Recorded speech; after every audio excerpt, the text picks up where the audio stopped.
بسم اللہ الرحمن الرحیم الحمد للہ رب العالمین والصلاة والسلام على سیدنا و مولانا محمد وعلى آلہ واصحابہ اجمعین اما بعد۔ معزز سامعین، ایک ایسا گناہ جو علامات قیامت میں سے بھی ہے اور اس کا گناہ ہونا بھی ہمارے ذہنوں سے نکلتا جا رہا ہے۔ اس طرح تو اور بھی چند گناہ ہیں، ان میں سے یہ ایک گناہ وہ ہے گانا سننا، گانا گانا اور آلات موسیقی۔ اس کا گناہ ہونا قرآن و حدیث میں بیان کیا گیا ہے۔ قرآن کریم میں 3 مقامات پر اللہ جل شانہ نے اس کی مذمت بیان فرمائی ہے۔ کہیں اس کو شیطان کی آواز قرار دیا، کہیں اس کو لہو الحدیث قرار دیا، اور کہیں مجرمین کی، دشمنان اسلام کی ایک عادت قرار دیا۔ چنانچہ سورہ بنی اسرائیل کی آیت نمبر 64 میں اللہ تعالیٰ نے جب شیطان نے آدم علیہ السلام کو سجدہ نہ کیا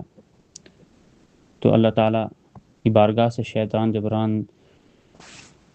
مردود کیا گیا، تو اس موقع پر شیطان نے یہ کہا تھا لَأَحْتَنِكَنَّ ذُرِّيَّتَهُ إِلَّا قَلِيلًا، کہ میں اولاد آدم کو، آدم علیہ السلام کی ذریت کو ضرور بالضرور جڑ سے اکھاڑ دوں گا، یعنی گمراہ کرنے کی پوری کوشش کروں گا۔ اس موقع پر اللہ تعالیٰ نے ارشاد فرمایا وَاسْتَفْزِزْ مَنِ اسْتَطَعْتَ مِنْهُمْ بِصَوْتِكَ، اور تو ان میں سے اپنی آواز سے جس کو بہکا سکتا ہے بہکا لے۔ بصوتک کی تفسیر میں مفسرین کی ایک بڑی جماعت نے گانے بجانے کو مراد لیا ہے، اور سورہ لقمان کی آیت نمبر 6 میں اللہ تعالیٰ ارشاد فرماتے ہیں وَمِنَ النَّاسِ مَن يَشْتَرِي لَهْوَ الْحَدِيثِ لِيُضِلَّ عَن سَبِيلِ اللَّهِ بِغَيْرِ عِلْمٍ وَيَتَّخِذَهَا هُزُوًا أُولَئِكَ لَهُمْ عَذَابٌ مُهِينٌ۔ اور لوگوں میں سے کچھ لوگ وہ ہیں جو لہو الحدیث خریدتے ہیں، اللہ سے غافل کرنے والی باتوں کو خریدتے ہیں تاکہ گمراہ کر سکیں اللہ کے راستے سے انجانے میں، اور اللہ کی آیتوں کو کھیل سمجھیں، اور تاکہ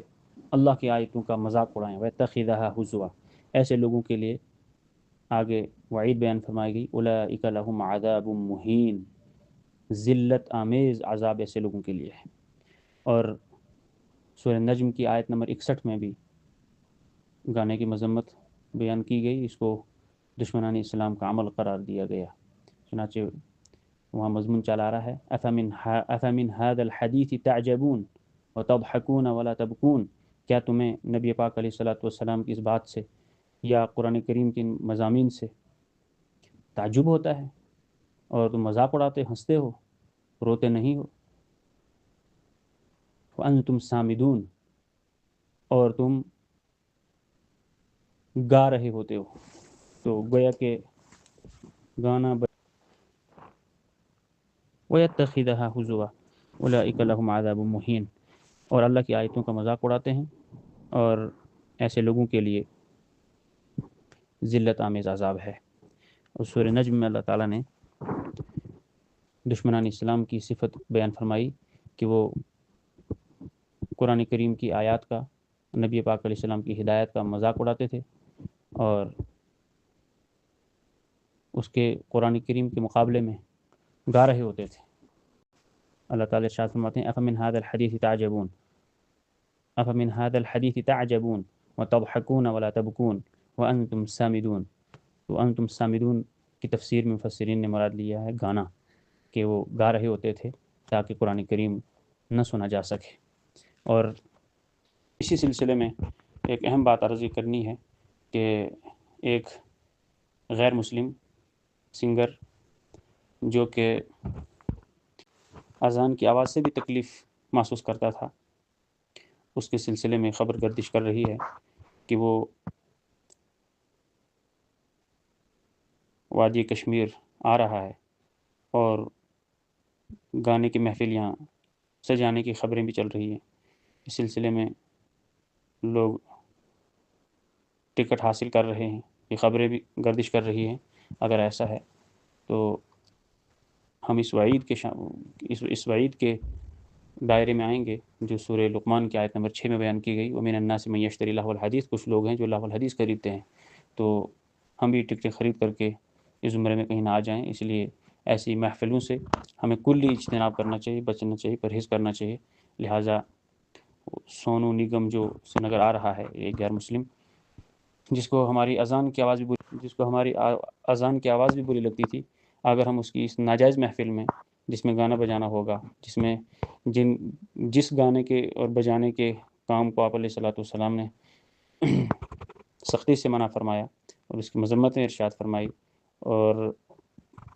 وعیدیں بیان فرمائی،